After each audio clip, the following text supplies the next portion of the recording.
State is defined as a product type with a fixed type state S on the left and a variable type resultant A on the right. Let's bring in state so we can construct one of these and attempt to put some meaning to all of these words.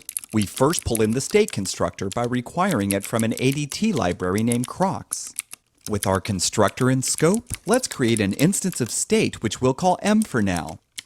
We define M to be a state with a number type for the state portion and a string type for the resultant. To construct a state, we need to call the constructor, passing it a function. But not just any old function will do, it needs to be in a specialized form. The function must accept a value of the fixed state and return a pair of values with the resultant in the first slot and the state in the second. Since we have to return a pair, we'll bring in its constructor as well, which is also available in Crocs simply as pair. Now we have everything we need to construct our state. We pass a function that takes some state and returns a pair with a string of value in the first portion, and we just echo the state in the second. Now we can log this out to the console and see what we have. We'll pass our M to this log function, give it a quick save, and we see we get back a state wrapping our function, although our function did not run. That's because state is a real lazy bum. It's never eager to do anything unless demanded. In order to do anything, it must first have some initial state to work with. We can give it the number it so desires by calling this runWith method and passing it 45 for its initial state. Give it a save, and we see now that we get back our pair with the string in the first and 45 in the second. Pair provides a couple extraction methods for plucking out its values. We use this FST method to pull our resultant and SND to pull the state. We might as well make use of this state in a meaningful way since it's available to us and all. And by meaningful, I mean let's replace this string with the result of adding 5 to any given state. We need to update our signature by replacing string with number. And for brevity, let's remove the extra number and just remember that state is parameterized by 2 types. With our change in place, let's pull the resultant and see what's cooking. With our state being 45, we see that our resultant is now 50. Delicious. But it doesn't stop there. We can also update the state portion and echo the original state of 45 in the resultant. And by extracting the state, we see that it has been updated now. While this is great and all, as it stands now, we can only increment by 5. It would be nice to be able to increment by any given value, so let's clear the board and make a couple helpers. We'll start off with a way to update the resultant, or value, with a function aptly named updateValue. UpdateValue is defined as a function that takes a number and returns a state of number, or just number. To implement, we first take a number x and return a newly constructed state that takes a state s and returns a pair with our result in the first and our echoed state in the second. Let's give our new function a call, passing it a 10 and see what we get. As we hoped, we see we get back our lazy old state ready to be run. So let's call runWith on the result of our function, sticking with our 45 and disco. We get our pair with 55 in the first and our state 45 in the second. Using FST, we pluck the resultant from our pair and get 55. And of course, SND will give us our state of 45. With the resultant updates in the bag, let's see what we can do about state. With a little copy pasta, our state updates are easy peasy. We just need to update the name of the function to update state, and move our calculation to act on the state portion instead. Now let's call this new update state function and peep the results. We see our state has been updated. So let's check the resultant in the first and verify we get our expected 45. And ladies and gentlemen, looks like we have a winner. We'll start off by bringing in a couple constructors. First, we have the star of the show state. We also need a product type called pair that will be needed for the state's construction. We define a state as a product type with a fixed type state S on the left and a variable type resultant on the right. When constructing a state, we need to provide it a function that will take a fixed state and return us a pair, with the resultant as the first and the state as the second. We have this state instance that will yield us a pair which adds 10 to the state as the resultant in the first, and provides an unmodified state s in the second. Let's log this out and get a gander at what we're working with by passing our state into this log function. We now need to provide some initial state, which we'll do by passing 23 to this runWith method, which as we see gets us our pair 3323. We can extract our resultant from the pair by calling FST on it, and SND will get us our state. Looking at this code, it seems rather cumbersome to enlist this construction every time just to modify the resultant. A better interface would allow us to inject or lift any JavaScript function and let the type do all the plumbing for us. An interface like this does exist in the form of a method named map. States map is defined as a method on a state of SA that takes a function A to B and gives us back a new state of SB. In order to use map, some adjustment will be needed. We need a construction that will put the current state into the resultant on the right so we can map over it. For this purpose, let's create a function which we'll call getState. GetState will provide us with a state instance with s on the left and right, which we'll abbreviate as just s. Next up, we make it a function that accepts nothing or a unit and returns us our state. We implement the function to return our construction, update the name, and just remove the +10, which in turn provides us a pair with the state branched on both sides. Just what we were looking for. Now let's update our call downstairs to get its instance from our new helper by giving it a call passing in nothing. We'll give it a save and we see that our state is in the second. Using FST to check the resultant, we see it is there as well. Finally, we see a pair of 2323 for the type as a whole. Perfect. Now let's set about the task of making the function we want to lift in. To keep it consistent, let's use this curried add function that takes a number and another number, returning us a number. We give it an x, then a y, and it gives us the result of those numbers under addition. All that is needed now is to lift our function into our state. We just call map on our instance, partially applying 10 to add, and to make our linter happy, we should probably bring in the add function by destructuring it off of the helpers object provided by the helpers file, which we can require in. When we give it a save, we see we now have 33 in the resultant. Let's have a little fun and change the state to 0, which will change our resultant to 10 while leaving our original state of 0 intact. When map was defined earlier, it was mentioned that it takes a function from A to B. In our case, we provided a function from number to number, or A to A. The beauty of the resultant is it is not constrained to a type like the state portion is. We can vary the type of the resultant to accommodate our needs. To demonstrate this, let's pull in this pluralize function. It is defined as a function that takes a tuple string as context and takes a number as its data, returning us a string.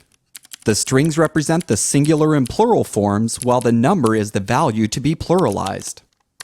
Now is the time to get awesome, so let's replace this Siggy with a function called makeAwesome. We can use pluralize to move our number A into a string B.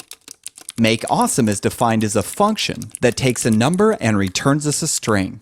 To implement, we just call pluralize, partially applying awesome for the singular and awesomes for the plural, leaving us a function that matches our definition.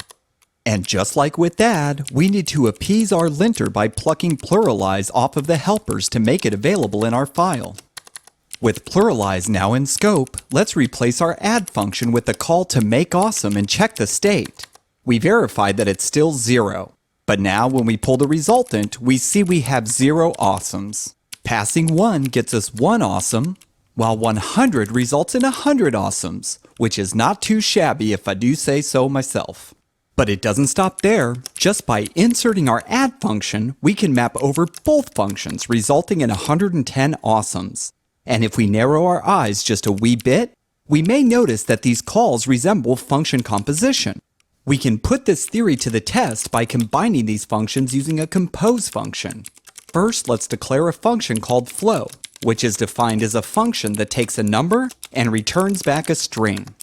We implement it by using compose to construct a function that calls makeAwesome, passing in the result of adding 10 to flow's input. And if our theory is correct, then flow must be equivalent to these two mappings. Before we can test our theory, we need to pull in the compose helper function from Crocs and make sure it's in scope for our new function. With everything in its place, let's jump down to the bottom and replace our two maps with one map over our new flow. We'll give it a save to get 110 awesomes as the resultant, and the state comes back as the number 100. Seems equivalent indeed. Supplying -9 as the state, we see that our state portion now holds -9, while -9 plus 10 gives us one whole awesome in our resultant. And finally, we see that our original state of 23 now yields 33 awesomes. Now to wrap this up, lifting different functions into state to map over the resultant is so commonplace that state provides a construction helper on the constructor named get, which will destructure off of state, removing the need to build this construction ourselves. When our getState call is replaced with the call to get, we see the same 33 awesomes in the resultant, and the expected 23 in the state. And as a whole, we get a pair 33 awesomes 23. We start by destructuring this get function from the state constructor, which, when called, will provide us with a state instance with the state echoed in the resultant. We also bring in this object named burgers, which is just an object with the property of burgers on it with the value of 4. With our players on the field, let's kick this off by first creating a state instance which we'll call getBurgers.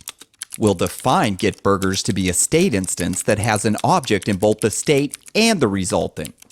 To implement, we'll reach for get to echo the state into the resultant and verify our instance by passing getBurgers to this log function. As it needs some initial state to run, let's run it with our burgers object and see what happens. Running our instance gets us back a pair object. We use pair's SND method to pluck out our state and FST for the resultant, verifying they are equivalent. And while getting our state's identity is exciting in some circles, I think we could spice it up a bit and have some fun. Let's update our definition so the resultant can vary to any type A. We want to pluck off our burgers value from our state and throw it into the resultant. And to do this, we'll bring in a function named prop. Prop gives us the value of a given property on an object wrapped in a just. But if that property doesn't exist, we get back nothing. With our state in the resultant, we can reach for map to apply it to our prop function, which we'll partially apply with the string burgers. Give it a save, and we see our resultant is now just 4.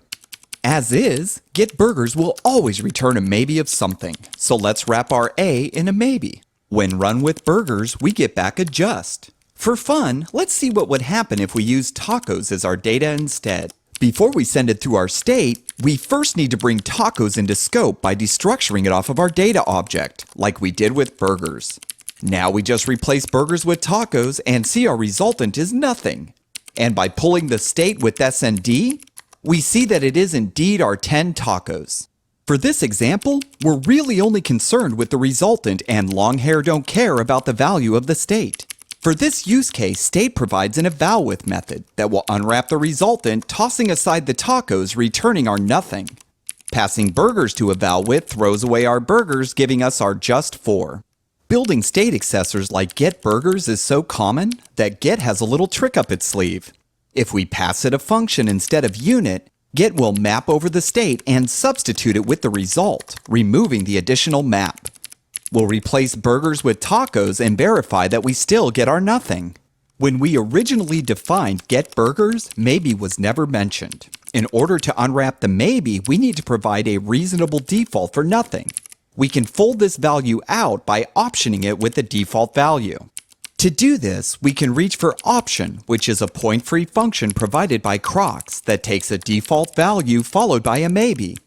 Option either unwraps a just returning its value, or returns our pointed value in the case of nothing. As our accessor currently gives us a maybe, we can lift option into our instance using the map method on it, partially applying 0 as our default, which in turn unwraps our 4 burgers for us. Now, when we pass in our tacos, we see that we can never get burgers from tacos, and we get back our default of 0. Going back to burgers and then looking at our implementation, we'll notice that prop and option both map over our resultant, with option taking the result of our accessor and replacing the maybe with some type A.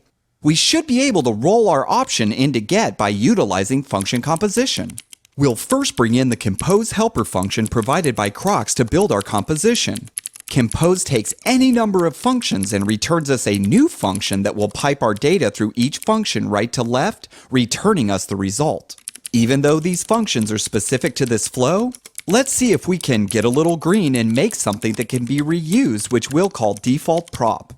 We can define default prop as a function that takes a tuple string and any type A, followed by an object, and returns us any type B. As this is JavaScript, the value in our object is not guaranteed to be of type A, which is why default prop may return another type B that differs from our default.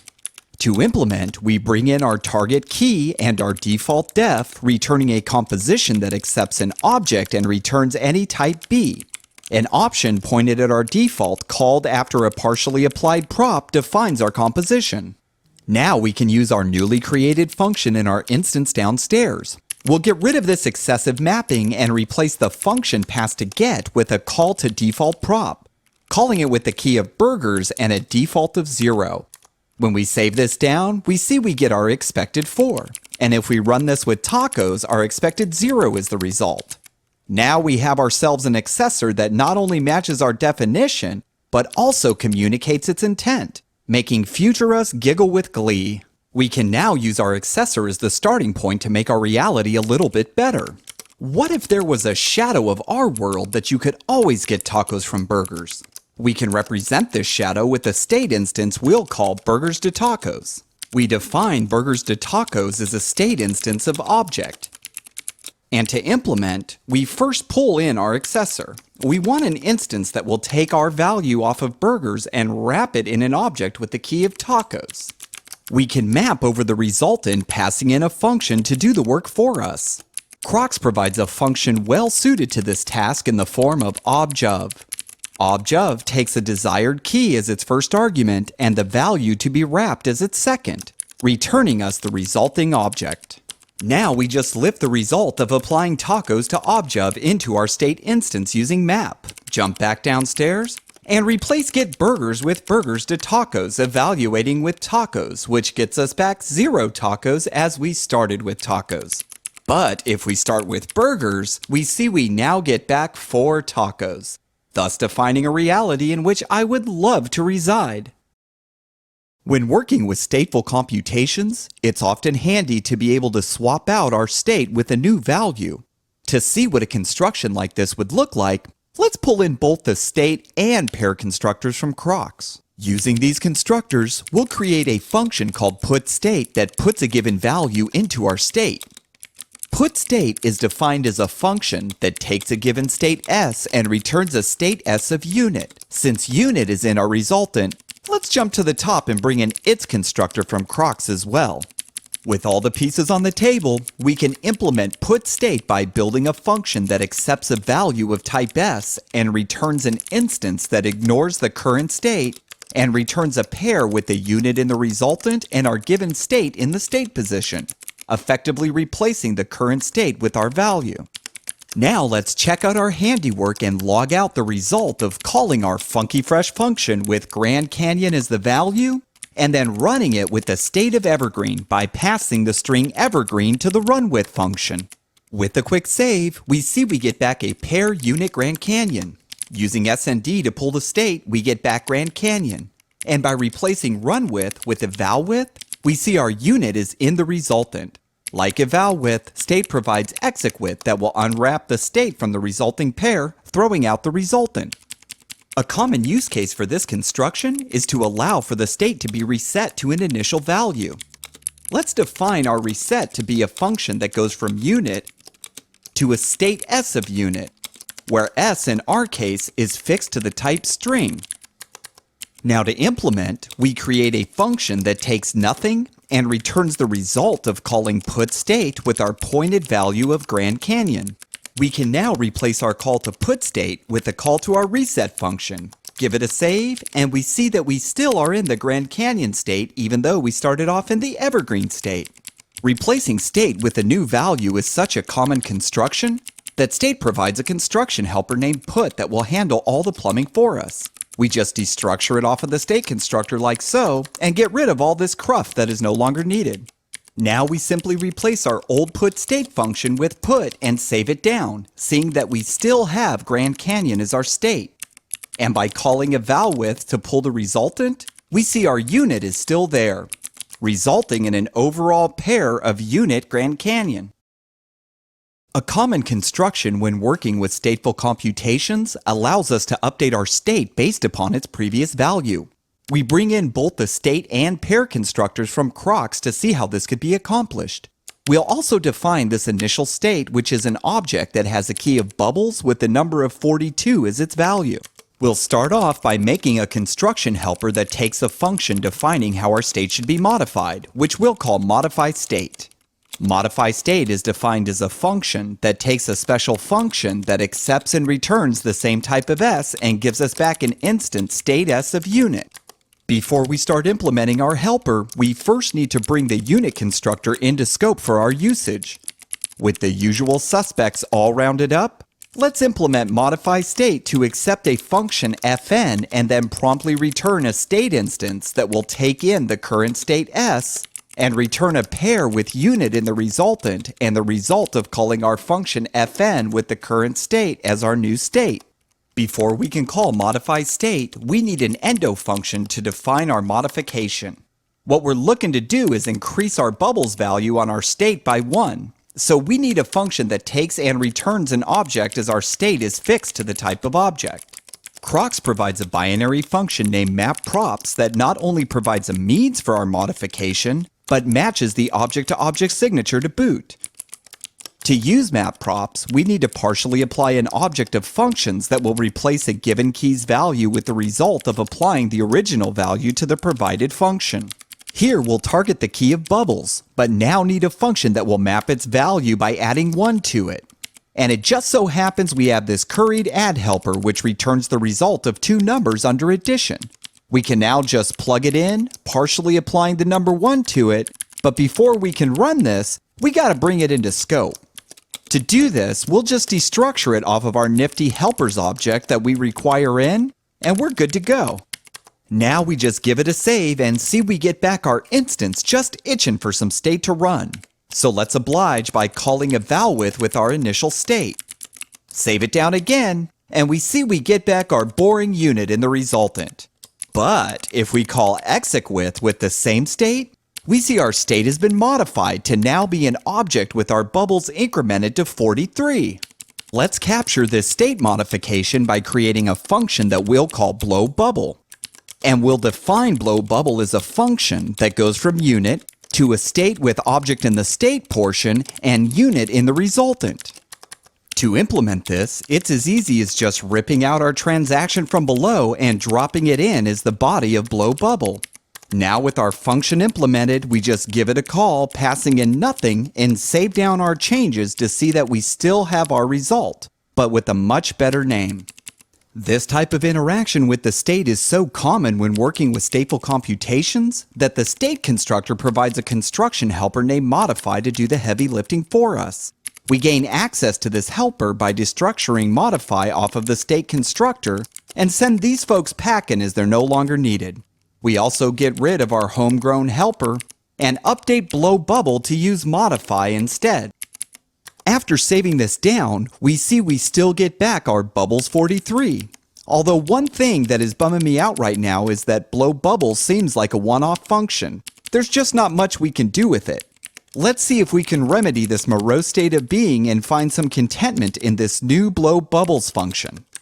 We'll define blowBubbles as a function that instead of taking a unit takes a number, returning a state with an object as the state and unit as the resultant.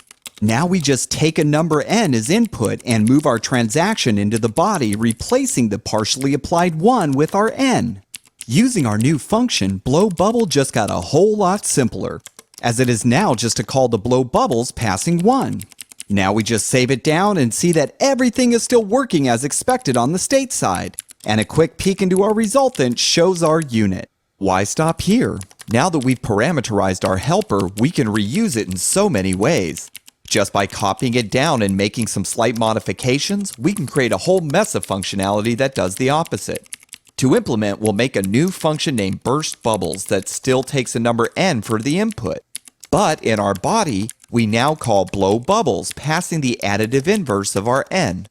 Let's give this function a play by jumping downstairs and replacing blow bubble with the call to burst bubbles, providing 10 as our input. After a quick save, we now have 32 bubbles. We can now reuse this function to create a little buddy for blow bubble, getting even more usage out of our single state transaction and thus demonstrating the power of parameterization. We'll name this new function burst bubble and just replace the body to call burst bubbles instead, keeping 1 as the input. After jumping downstairs and calling burst bubble with nothing, we get our expected 41 bubbles.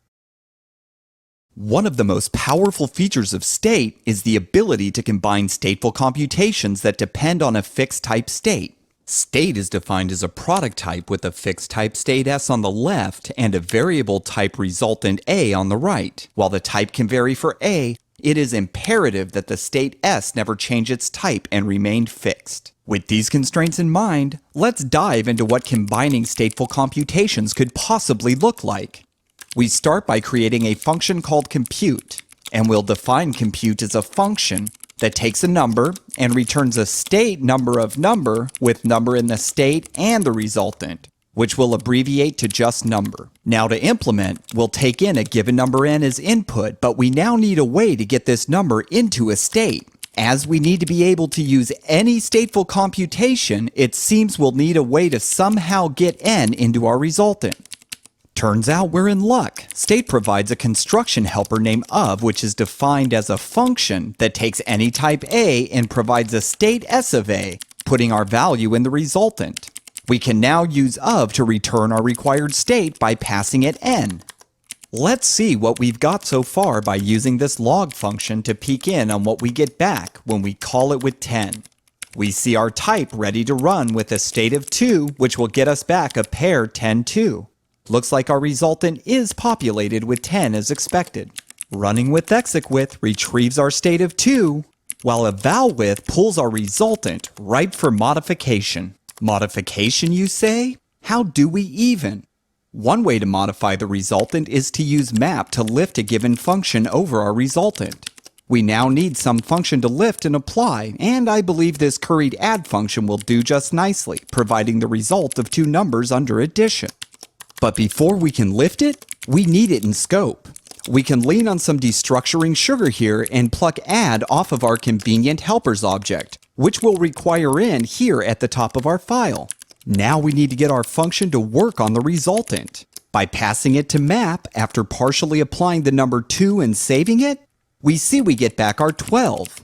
But what if we wanted to add a given state to the resultant? So if we run with 5, we would get back 15 instead of this constant 12.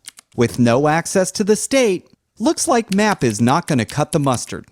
To consider both the state and resultant, a state instance provides a means through a method called chain. When defined on a state S of A, it expects a function that will take an A and return a new state S of B, giving us back a state S of B. And as it may not be clear how this could solve our problem, let's take it for a spin and see what's up. We just replace our call to map with a call to chain, passing it a function that will take the resultant X as input. We now need to return another state to match our expected signature. We'll reach for the get helper available on the state constructor. Get allows us to lift a function that will be applied to the current state and will deposit the result in the resultant. In our case, we just lift add with a partially applied X. Now we get 15 in our resultant when evaluated with 5, and as we vary the state, we see our resultant varies as well.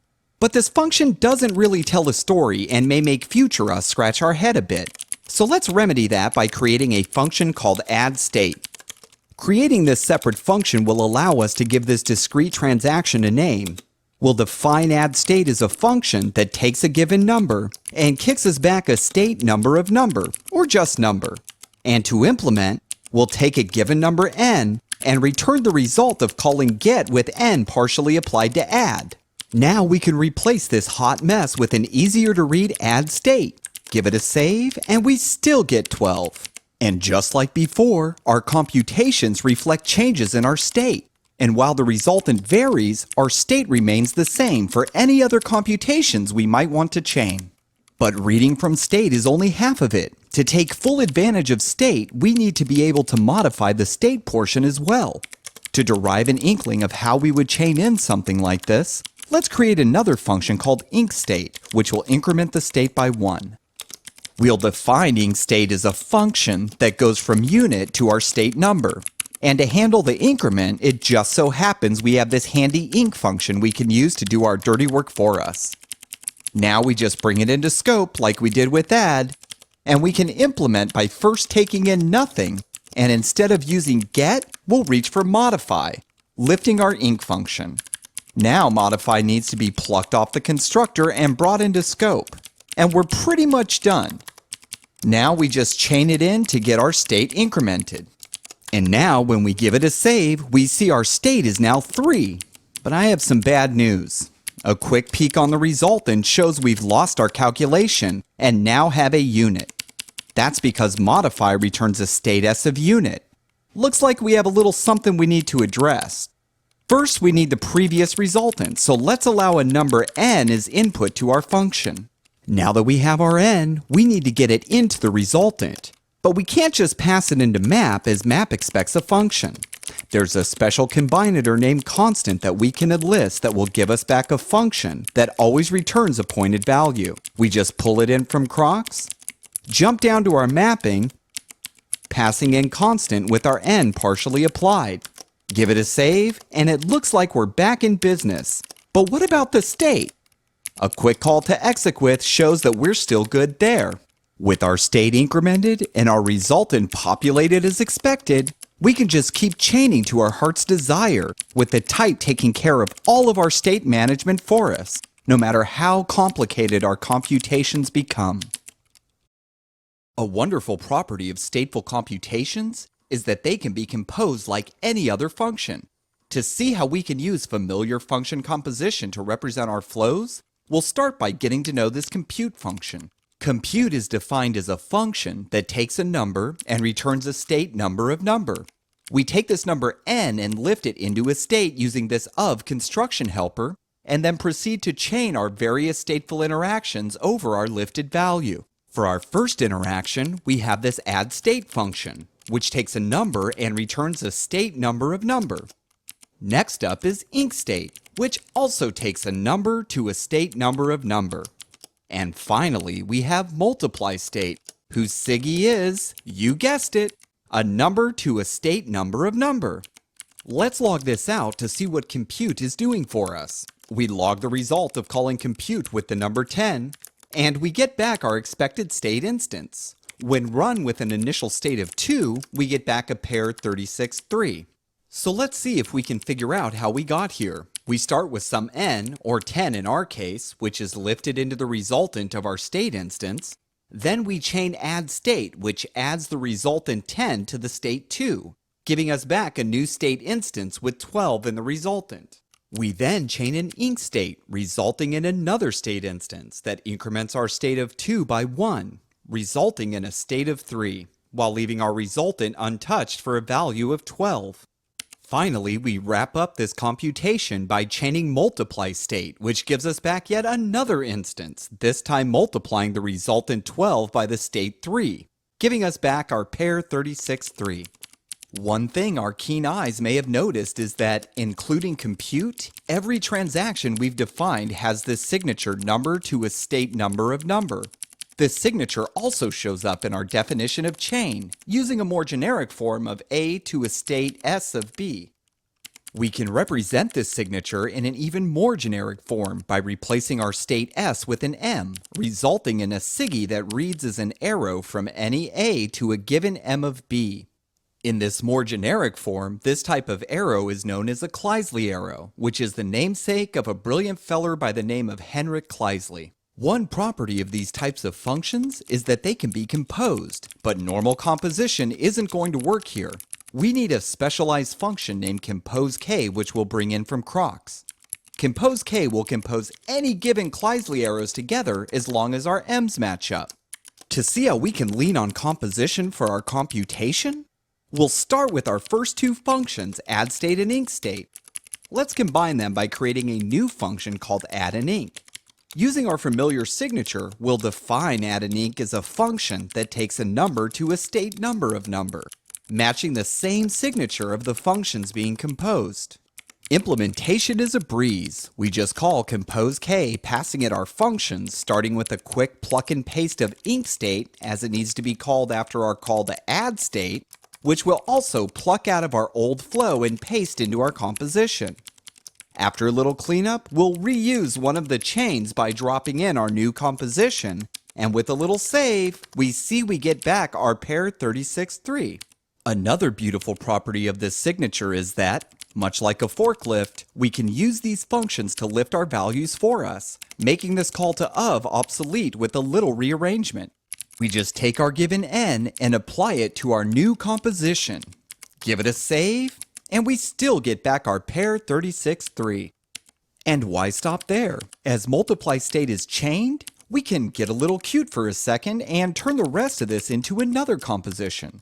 We just use composeK again, arranging it so that multiply state is called after our first composition, addInInc. We get rid of all these nasties at the bottom and remove the arrow, as composeK will provide us with all the function we'll need. And with a quick save, we see we still get back our pair 36.3. Simply beautiful. A need that often arises when combining stateful computations requires the ability to combine multiple state transactions concurrently. To explore some techniques for handling these cases as they come up, let's have a quick tour of the bits on our workbench. First, we pluck the getConstruction helper off of our state constructor and bring in these two helper functions. Then we define two state accessors, the first being getFirst, which is a state string of string that extracts the first name from our state by using getWord to grab the first word of a given string. We also have getLast, which is also a state string of string. It uses the same means of extraction as getFirst. Using these accessors, we would like to take both of the names and format them into a new string that puts the last name first and separates them with a comma.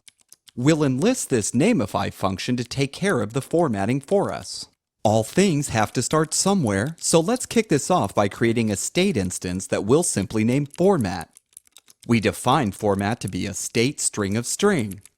As nameify needs the first name first, we'll start with getFirst. Next, we'll use our log function to see what that gets us by passing in format and saving it down to see we get back a lazy old state instance, which will run with an initial state of Robert Paulson, which in turn gives us back a pair Robert Paulson. We're really only concerned with the resultant right now, so we'll use evalWith to run our instance, seeing our expected Robert. With the first name got, we now need to access the last name for nameify. One way to accomplish having both first and last in scope is by using chain. We chain in a function that unwraps our first name F and returns our getLast accessor, resulting in the last name Paulson for our resultant. To apply both resultants to nameify, we just need to map over getLast with nameify partially applied with F, getting back our Paulson, Robert.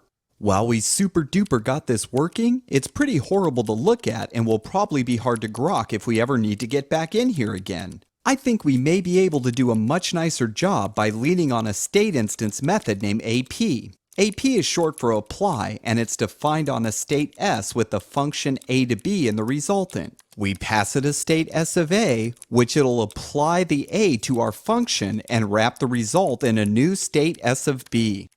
We'll be taking a much different approach using AP, so we'll first clean a little house and start fresh for format's body. And we're immediately presented with our first challenge. Looks like we need to start with the function in our resultant. One way we can do that is to use the of construction helper, which is defined on the state constructor. Of takes any given type A as input and gives us back a state S of A. As A can be any type, that means it can also be a function. So let's use of by calling it with our curried nameify function, seeing that our resultant now contains our function. We now need to apply the first name to our wrapped function. which will get us back another function ready for the last name. We just call AP on our instance, passing our getFirstAccessor, resulting in a new instance with a function in our resultant. To apply the last name, we just use AP to apply the getLastAccessor, and with all arguments applied to Nameify, we get back our expected Paulson, Robert. With a little rearrangement, we can relieve of its duties so it can get back to more important things. We'll replace this AP call with map, supplying Nameify for its expected function, and use it to map over our getFirst, applying our first name to the Nameify function. This leaves us with our partially applied function in the resultant ready for our application of getLast. One thing to note is that this interface allows us to lift any queried function into any ADT that implements it, not just our beloved state. Crocs provides a helper function called liftA2 that will lift any binary function and apply to it two instances of a given data type that implements AP, giving us back the result wrapped up in the given data type. We'll replace our format body one last time, calling liftA2 for this go-round, passing it our binary Nameify function, followed by our two state instances, getFirst and getLast. And with a quick save, we'll remember that his name was Paulson, Robert. One of the strengths of state is that it takes care of all of our state management for us. This starts to show up in our code when we start to build collections of functions that work on a shared data type. To see how state can be used in situations like this, we'll start with the family of functions that work on a partial user record. Here we have a function called updateFirstName, which is defined as a queried function that takes a string, followed by a user record, and gives us back a user record. We pass to query a function that takes a first name and returns a partially applied assign function, ready to take a user record which it'll merge with our object of first name. To get a feel of how we would work with a function like this, we can log out the result of calling updateFirstName, passing in Jimmy, followed by our user record, and saving it down. Looks like we've updated our first name as expected. But we have a problem, Mr. Lawrence. Full name was not updated with Jimmy. We can remedy that by creating a function we'll call buildFullName, which will take in a user record that we name user. As we need both the first and last names, we'll pluck them off of our user record using a bit of destructuring like so. And then declare another string that matches our key of full name in our user record. That'll hold the result of calling joinWords that will join our two names with the space. Now with our full name all built out in our desired format, we just return the result of calling updateFullName, passing in our new string followed by our user record. And by the by, we define buildFullName as a unary function that takes a user record, giving us back a new user record with our full name modified. We now need to make sure that this modification happens every time we update our first name. To do this, we'll extend updateFirstName with some function composition using the compose helper function. We need this to happen after our first name assignment, so we drop it in as the first argument to compose. Give it a mighty little save, and now we see that we get back our Jimmy Pickles as the full name. Taking a quick tour of the functions in this file, a common pattern starts to rear its ugly little head. Every function here requires and returns a user record, putting the responsibility of managing our record on the shoulders of our functions. The implications of this start to become clear in our new buildFullName function. It can cause us to have to needlessly create variables just to work on portions of our user. It also locks us into having to hold on to our user here as we need it later to merge the results of our computation into the original value. Over time, as this file grows, very simple functions will become tainted with this filth and will result in some hard to manage code. Let's take a look at how state can help to clean up this mess. We have an analog to the original updateFirstName function taking in a string. Using modify, we kick back a state instance that we'll use assign to merge our new name into the state. We need to update our edge call to accommodate our new function. We'll remove user from this call as it is no longer needed. Then we just point our required to the model file to pull it in, seeing we get back our lazy old state. As we only care about the state portion, we'll run our instance with execwith, providing our user record, saving it down, to see we've updated to Jimmy, and like before, Jimmy does not appear in our full name. Now let's assemble our state-based version of build full name, which we'll define as a state transition going from unit to a new state user of unit. We can implement by starting with a function that takes nothing as the user is in the state. We now need to access our first and last names to join them for our full name, like we did in our old function. We have some accessors already defined that use get to pluck their respective values, plopping them into the resultant. Because we need both of them to be applied to our join words function, we reach for the lift A2 helper as a means to lift our join words function and apply to it the result of calling our two name accessors. First name first, followed by the last. This will return us a new state instance with our full name in the resultant. But we're not quite finished. We need to take this string and use it to update our user with our new full name. As we have an update full name transition already defined in our file, we just chain it in to complete this stateful transaction. Extending our name update is both simple and clean. We just meander up to our getFirstName function and chain in our shiny new stateful transaction, describing what we want done to the state without having to do it ourselves. We save it down again and find that much to our delight, full name now reflects the name of our good friend Mr. Jimmy Pickles.